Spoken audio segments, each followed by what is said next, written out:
Oh, hello. My name is Mara, and welcome to Books Like Whoa.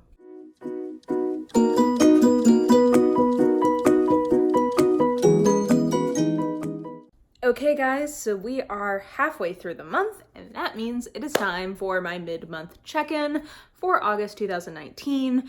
And I've been reading quite a bit, so I think I've read 13 books so far, 13, 14, something like that. Some of them were heavier than others, so you know, mileage may vary in terms of difficulty to get through, and I definitely was in progress on a couple of them in July, which is why I finished them in August. But I will say it's been a pretty mixed bag. I would say that I think when I last looked, I had at least 6 books that I'd given a 2.5 or lower to, and then I also had several 3 stars. So I've read a few things that I really enjoyed, and I'll mention those to you guys. But I've had a lot of things that I was much not as thrilled by, or some books that I felt like were just sort of like they were fine. So yeah, we'll get into all of that. But in general, you know, I feel good in terms of the fact that I have fewer things I have to read these days, and I think that that's been really good. I do still really like the challenges that I have going on, but most of them are not as prescriptive. They're more allowing me to mood read within a challenge. So I think that that's been something that I've appreciated and enjoyed. I think I only have 4 or 5 arcs left to read for the entire year. So I probably will get a few more of the ones that I've asked for, but even with that, it's a much more manageable reading load at this point of the year than it often is at the beginning. For whatever reason, I think it's something to do with the way that publishing scheduling works, but there tends to be many more books at the front of the year that I'm very into getting to, and not as many new releases at the back half of the year that are as important to me. So anyway, so yeah, let's dive into some of what I've read, some of the things that I'm reading right now, and what I might read next. Also, I just noticed, which apparently is just very on brand for me. So I have this yellow orangey sweater on. My coffee that I'm drinking is in my Powell's mug that is yellow. And then my Reading is Sexy mug is also yellow. Guys, I do really love yellow. When I was a kid, that was my favorite color. And then I moved on from it. And I don't know, just in the last few years, yellow has kind of come back. It's been a cooler color, so I've been excited to see more yellow in my life. Total tangent, let's get into what I've read. Okay, in terms of things that I'm doing for challenges, I completed The Blade itself, so I was working on that as audio last month and really enjoying it, and I finally finished it up this month. I was doing that for a challenge that you guys will see on Wednesday, and I'm really glad that I ended up reading this because I ended up really enjoying it. I kind of knew that I would. Yeah, it was good to just finally get kind of the push to read it because of this challenge, and I will definitely continue in the series. So this is a grimdark fantasy trilogy, though I think in that kind of world, I think it's called First Law is sort of the overall world, and it's definitely grimdark, but it's not as dark, I would say, in its themes and tone as something like The Dragon Republic, which I also read recently, but I do think that its overall sort of world view or point of view is quite dark, and it has a lot of kind of gallows humor underpinning it, which I really like, and I just think it's a really interesting book in terms of its themes. I think it's really kind of exploring what does it mean for violence to be an end unto itself, and kind of what violence actually really does to people. So I really enjoyed it. I gave it 4 stars. I actually think I probably would have given it 4.5 stars if I hadn't been forced to spread it out so much, just because I had isn't this the way this works? I had 3 library holds come on for audio in the middle of me doing that, and that's just how it always, when it rains, it pours with the library, right? You don't get anything from the library, and then all of a sudden, 10 holds you've had come at once. So I had that situation, so I had to kind of space it out, and I think that if I had been able to just read it straight the way through, I think I ended up giving it a 4.5 star, and at some point I probably will reread it before I end up reading the second book, and when I do that, I bet I'll end up bumping it up to a 4.5, but for now it's a 4. I've actually ordered the trilogy in a nice matching set from the UK, because I like their little cloth bound version that they have of some of their fantasy series. So yeah, I'm really excited to keep going with it. I'm glad that I got the push to read it. Would definitely recommend if you are into fantasy that is not all, rainbows and sunshine and heroes saving the world. Other challenge stuff that I got done, so I am catching up on my in-depth read through. I was 2 books behind, and I've already caught up with those 2 books, and I'm in the middle of the next one, which we'll talk about later. But I read Indulgence in Death, which I had started at the end of June or the beginning of July, and just put down. Like the beginning of it, it was kind of a distraction. Like the first 15% of that book is just like a non-entity, but then it really picked up, and it actually really turned it around for me. I was surprised by that. I ended up giving it 4 stars. And then the next book that I read in that series was Treachery in Death, and guys, this is my favorite in-death book that I have read so far. I absolutely loved it. I thought that the mystery part of it was really well done and paced very nicely. This one is not really so much of a mystery as more of like a crime procedural, because and this is actually a type of mystery genre book that I don't always really love, which is that they accidentally find out that there is corruption in the police force. Like Peabody overhears somebody talking, and they pretty much spend the whole book trying to like unravel that corruption, like that kind of like squad's corruption within the NYPD. And again, I don't usually like that trope, but it was handled really well, and this is like the best paced in-depth book that I've seen in terms of it really keeps the tension ratcheted up, but it gives you little moments to breathe. I think that can be a problem sometimes in fast-paced mysteries where things are just like boom, boom, boom, boom, boom. You never give the reader a moment to breathe and kind of like take in everything that's happening. And I thought this one did that. There was some really nice character work, I think, with Dallas and Peabody. I liked the character moments with Dallas and Rourke. And I liked that this was a book where Dallas was really reflecting on sort of like what her job means to her, specifically in the context of being in command, because she's a lieutenant, so she has like a whole squad that reports to her. And I think that this was her like reflecting on that authority and like thinking through what it means to her. And I really liked that. So it just was everything that I like in an in-depth book, and it just executed perfectly in my opinion. So this I gave 5 stars. This is my favorite in-depth book so far, and I'm really glad I got the opportunity to read it. So I did that for a challenge. Another book that I read and really loved for a challenge was Stoner by John Williams. I did this as a buddy read with Dane at Dane Reads. I'll link him down below. And we pretty much agreed that in terms of just like textbook perfect novel, here she is. I mean, like, I gave this a 4.5 star because I don't think this is a personal favorite. Like, it didn't resonate with me personally on that level, but I gave it 4.5 stars because this is one of the like most perfectly executed literary fiction books I have ever read. And I totally see how it has become such a modern classic. I think what the thing I admire most about this, because it's a character study. It's about a professor at the University of Missouri, right? I think the University of Missouri. Definitely in Missouri, in Columbia. And it's just like the story of his life from like the beginning, like the early 1900s to like the 60s. And I just think that the author moves you through time in a really masterful way. Like, I just felt, it's probably a 280 page book. And I really admire the craftsmanship of like just how he progresses the story and just moves through time so fluidly. This talks about sort of like the impacts of war on people who didn't go to war in World War I and World War II. This is a lot about sort of like the claustrophobia of domestic life in this time period. Yeah, I could totally see why this is such a classic. It is perfectly rendered. Like, it is a perfect execution of his vision. So 4.5 stars there. Read that as a part of my mug jar challenge. Another book I read kind of for a challenge, just like one that I've set myself, or like a reviewing project, was Mystery in White. You guys know I'm reading a lot of isolated close circle mysteries right now. And I would say that this is fine, but not great. I think my review of this has already gone up, so I'll just mostly link you to that. Wasn't a personal favorite. I like this kind of book, so I wasn't mad at it, but not too memorable. I think that's most of what I read for I do have one other one that I read for a challenge. So, actually, this is the same challenge as The Blade itself, but a very different book, so you guys are probably wondering what challenge encompasses both of these books, and that is Red, White, and Royal Blue by Casey McQuiston. This book was a surprise to me as well, because I had some trepidation going into it, which we will talk about in the challenge video on Wednesday. But this kind of I had different problems with it than I thought I might, but I ended up being quite charmed by this. I gave it 3.5 stars, and I can see why people really have enjoyed this one this year.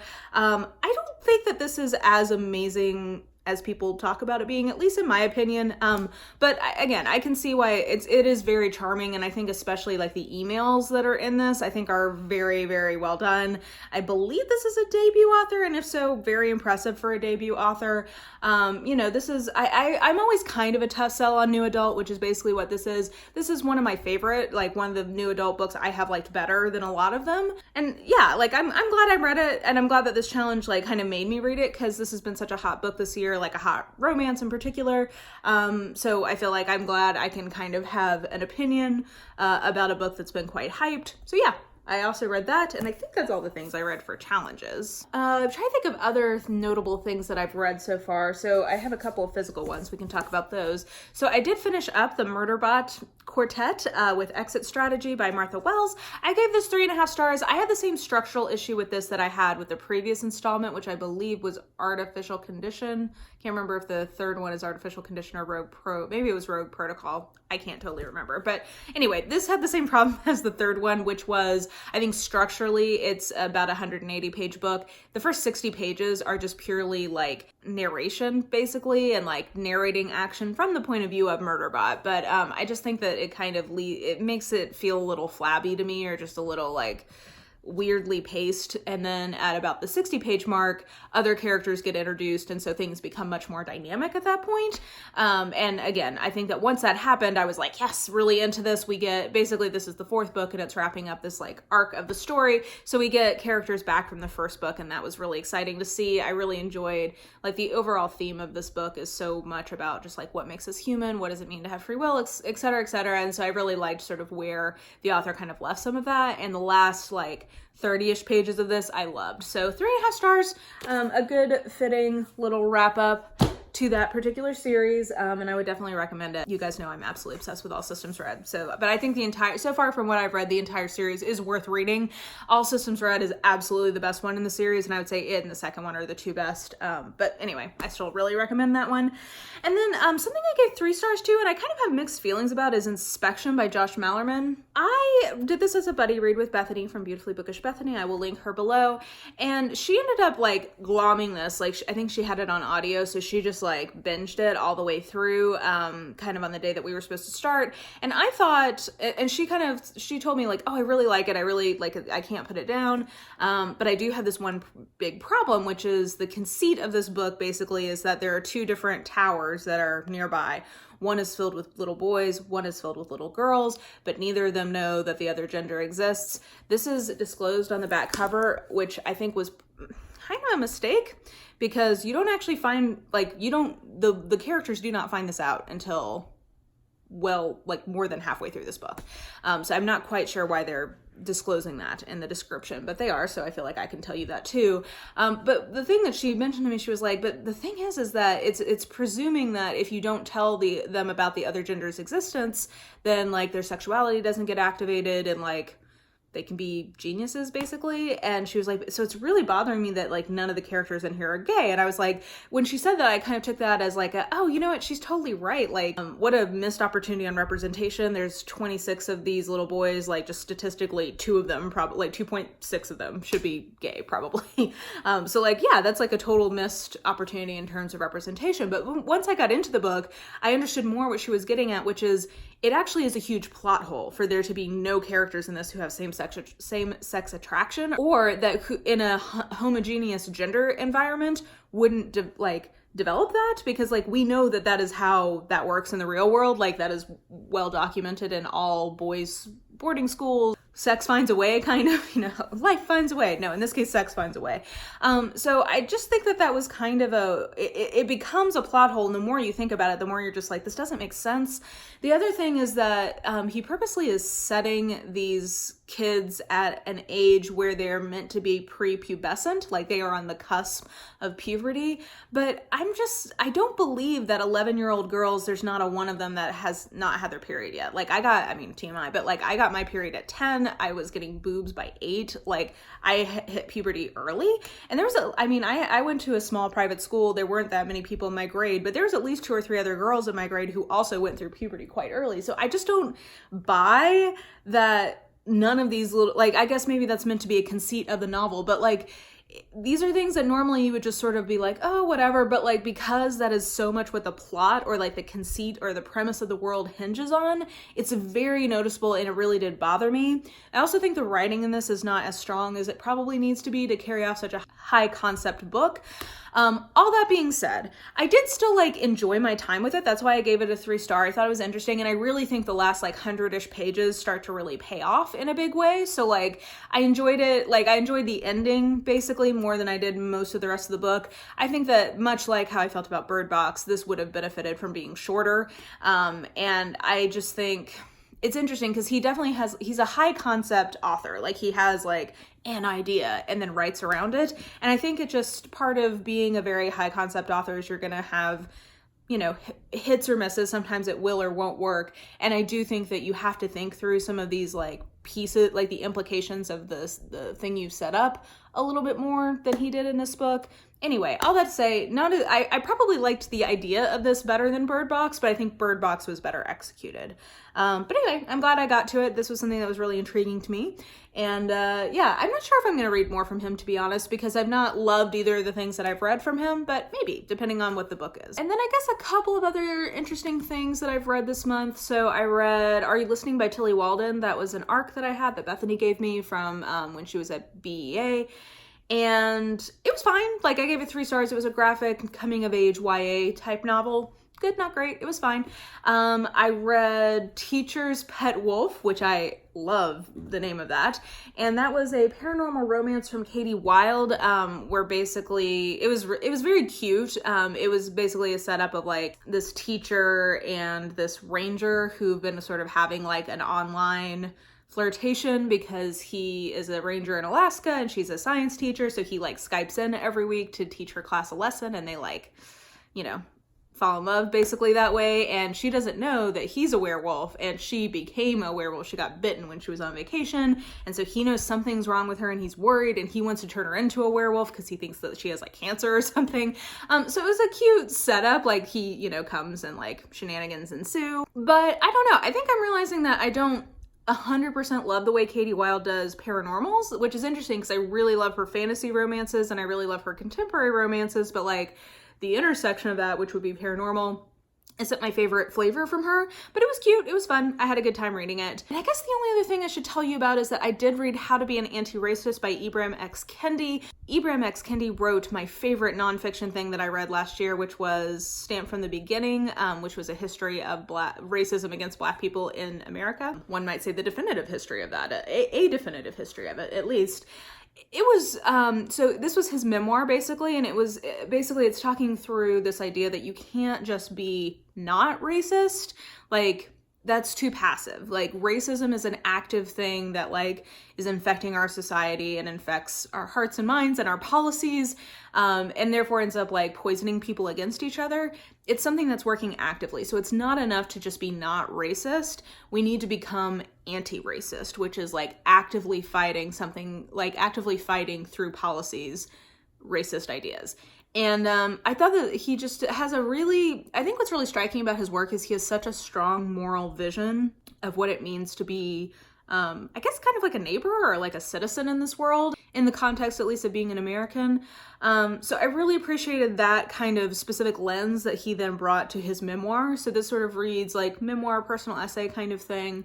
And it was also really striking to me because he wrote this in the middle of struggling through stage 4 colon cancer. Like, that was the context of part of the writing of this, which was really striking. And he has some really interesting metaphors around race and cancer. And actually, so he's quite young, and he had stage 4 colon cancer. And actually, right after he married his wife a couple of years prior to that, she was diagnosed with breast cancer. So both people in this relationship have struggled with like possibly terminal cancer diagnoses in the course of their marriage. If that will not either bring you together or bring you apart, I don't know what will. So like, I think I gained even more admiration for him as a person and some of the things he's gone through in his personal life. So I really enjoyed it. It was a really good memoir. I gave it 4 stars. Would recommend. It should be out now. I think it came out last Tuesday. So I would definitely recommend it. It's very good. So I think that's most of what I read. So let's transition into what I'm reading right now and what I might read next. Okay, so what I'm reading right now are two things. I just started the audiobook of WARBREAKER by Brandon Sanderson. This is going to be my first Brandon Sanderson. I'm not far enough in yet to have an opinion, but so far, like, I'm into it. That's as much of an opinion, I guess, as I can have. I'm looking forward to continuing with it.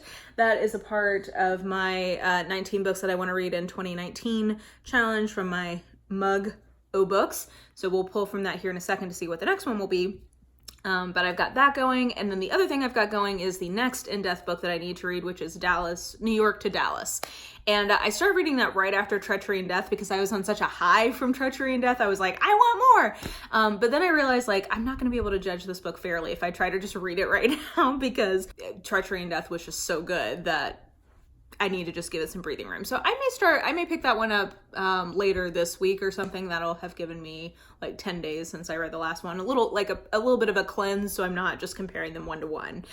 So that's what I'm reading right now. Other things that I want to get to this month include Northanger Abbey because I don't have that many things left on my list that I have to read, so I think I have enough space and like mental energy to get to this, so I think that this will be a nice little treat. I'm thinking Labor Day is at the end of the month. This might be like my over the weekend read for that. I'd like to get to that. The Right Swipe came out this month by Alisha Ray, and I really like the book that I've read from her previously. The setup of this sounds freaking great to me, so I think this might be a good like contemporary that I can get to. I do also want to finish, so I talked about New York to Dallas, then I want to fully catch up on that in-depth project, so I would also like to read Celebrity in Death, because that would be the one to get me back on schedule. In theory, I should mention, would like to read, where is it? Undercurrents by Nora Roberts, but I'm reading 4 books by her already this month, so this may be pushing it. I may need to defer this to September, and actually, maybe this will be my plain book for when I go to BookNet Fest, because, yeah, that would be a good travel book. What else do I know? Oh, well, depending on how I do with WARBREAKER, if I'm still in the mood for fantasy, I think The Missing of CLAIRDELUNE will be the next one I pick up that's fantasy related. Either that or, I'm not going to pull it, but The Assassin's Apprentice by Robb and Hobb, because I really want to start that series this year. One of those two might be my next fantasy book. And then in terms of like a YA sci-fi kind of thing, Mind Games by Shana Silver. I got this as a part of Book of the Month YA, which you guys know I'm an affiliate for. I've got the link below. And I would really like to read this. I started the first like 20 pages and was like, oh, this is really cute. One thing I like about this is that this is reading like it is actually meant for young adults, which I heartily approve of. You know, I like the range of a young adult, like sometimes even if it reads a little older, I still like it. But I appreciate when I find YA that reads a little bit more like the audience that was written for, like in terms of the complexity of the writing or the kind of tone that it's pitched at. So those are all things I'd like to read, but I don't have a lot that I have to read. The last thing that I would want to choose to have to read would be my mug pick for my 2019, 19 books that I want to read in 2019. This is my way of making sure that I continue to make progress on that challenge. So I pick 3 and then I choose 1 to read. So first is Slouching Towards Bethlehem by Joan Didion. Okay. That one's pretty short, and actually it might be nice to get a little bit more nonfiction in the mix this month, so that might be a good choice. And then I accidentally just picked 2, Difficult Women by Roxane Gay and The Diviners by Libba Bray. I'm going to eliminate The Diviners because I think I've got enough fantasy things that are sounding kind of good to me right now that I don't need another one on the horizon. So it's either going to be Slouching Towards Bethlehem or Difficult Women. I think I'm going to say Slouching Towards Bethlehem probably. I may change my mind, but we'll say tentatively Slouching Towards Bethlehem because like I said, I think a little more nonfiction in the mix might be a good thing this month. So we'll add that to my TBR. Okay, so I think that will wrap it up for me in terms of things that I'm currently reading, what I might read next, etc. Like I said at the beginning, I think I've got kind of a little bit more runway or like open space for me to kind of mood read a little bit more. And I think that that's good. It's good to have a little variation, I think, between having to read things and having the freedom to choose what I would like to read. So I will be leaning into that this month, and I hope you guys are also having, I've had a mixed reading month, but I kind of like that. It means that I'm taking risks and not just always playing it safe. So I think that that's good. So anyway, I hope you guys are having a fruitful reading month. Maybe that's the way to say it. Maybe tell me your favorite or least favorite thing that you've read so far this month. and, you know, anything that you had to say about the books that I've mentioned in this. But yeah, I think that that will do it. So if you enjoyed this video, please like, subscribe, follow me on the social medias if you are so inclined. I have all of that information listed in the description box below, and I think that that will do it. I hope you guys are having an absolutely lovely day, and I will just talk to you soon. Bye!